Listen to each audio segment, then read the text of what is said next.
আসসালামু আলাইকুম। আমি সৌদি আরব থেকে সালমা আক্তার। আমার সৌদি আরবের নতুন নতুন দৃশ্য দেখতে এবং নতুন নতুন ভিডিও দেখতে অবশ্যই চ্যানেলটি সাবস্ক্রাইব করে দিবেন প্লিজ দয়া করে। তো দেখেন আলহামদুলিল্লাহ আল্লাহর রহমতের জায়গা, বরকতের জায়গা। কত খেজুর আলহামদুলিল্লাহ, দেখেন দৃশ্যগুলো। এটা কিন্তু আমার কোকিলের বাসা। খুবই সুন্দর চমৎকার একটা দৃশ্য এবং বাসাটা অসাধারণ বাসা। দেখেন কত সুন্দর, বিশাল বড় রাজপ্রাসাদ, অনেক বড় একটা বাড়ি। এই যে দেখেন এখানে অনেক ফল গাছ আছে আলহামদুলিল্লাহ, মেহেন্দি গাছ, পেঁপে গাছে কিন্তু পেঁপেও আছে আলহামদুলিল্লাহ।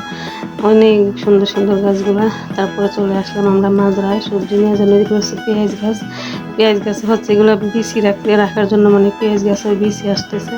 অনেক সুন্দর একটা দৃশ্য। তো হচ্ছে আমার বাসার সামনে আমরা পার্কে ঘুরতে আসছিলাম। ঘুরতে এসে আসলে ভিডিওটা করা।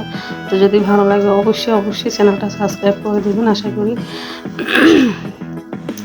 নতুন নতুন দৃশ্য দেখার জন্য। এই যে দেখেন সবজিগুলো সব টমেটো উঠাইতেছে। আমরা এখানে সবজির জন্য আসছিলাম। তো হচ্ছে অনেক বাঙালি ভাইয়েরা সবজি উঠাইতেছে।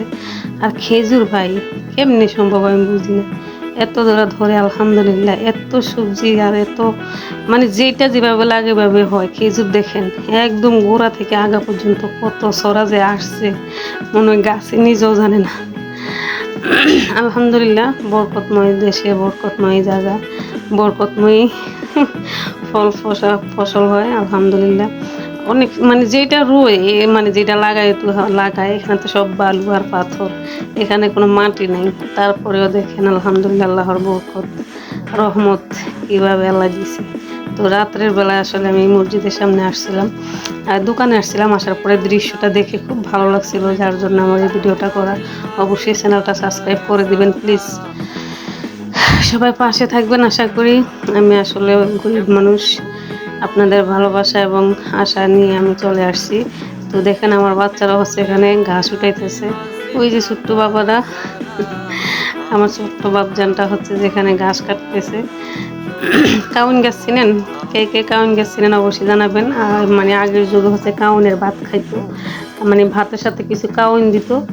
খুব মজা লাগতো আসলে ওই সময় জিনিসগুলা। তো স্বামী সংসারে আসার পর আসলে অনেক কিছুই দেখলাম আলহামদুলিল্লাহ। তো আসলে স্বামীর ভালোবাসায় নারীদের জন্য সব কিছু।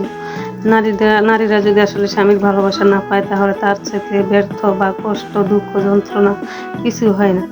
তো যাই সকলকে বলবো অবশ্যই স্ত্রীকে সম্মান দিবেন, স্ত্রীকে ভালোবাসবেন, ভালোবাসা দিবেন ভাই। স্ত্রীর দোয়াতে আপনার অনেক বরকত, আর স্ত্রীর বরদোয়াতে আপনি ধ্বংস। ভাই প্লিজ দয়া করে অবশ্যই স্ত্রীকে ভালোবাসা দিবেন আশা করি। তো ভালো লাগলে অবশ্যই চ্যানেলটি সাবস্ক্রাইব করে পাশে থাকবেন। আজকের মতো বিদায় নিচ্ছি এখানে।